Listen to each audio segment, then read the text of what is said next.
I go to his shop. It was a little shop then called Natural Way Herbs. Now they're Strauss Herb Company. And I say, Jim, is there any way we can show that you're telling the truth? Like, I know we don't have big double-blind clinical trials. And he said, oh, yeah, just hang on a second. He goes into the back and he brings me out a box. And then he goes and brings me another box, and he brings me another box. And I honestly forget now if it was 3 or 5 boxes. I know it was an odd number. And I take these back to my office. These boxes are filled with letters. So we're talking thousands of letters that people felt compelled to write them. And they were all the same. They were, I had heart disease, I was sick, I was dying, I took heart drops, I got well.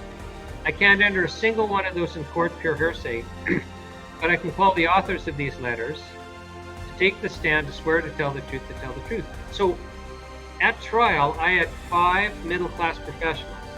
Like I had so many to choose from, I chose middle-class professionals because that's the judge's people. The judge is a middle-class professional. They'd all had heart disease. They'd all had at least 1 open heart bypass surgery. One of them had had 2 open heart bypass surgeries. They'd all continued to have heart disease because the reasons their arteries was plugging up were not being addressed. They all needed another bypass surgery to survive. A couple of them were too weak to survive the surgery, so the doctor said, go home and die. We're not going to give you a surgery that's going to kill you. And the others weren't willing to go through it again just to buy another year or 2.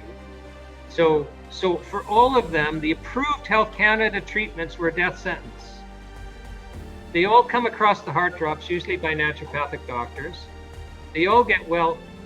They're all working full-time at the time of trial. They'd all been disabled for a decade or more.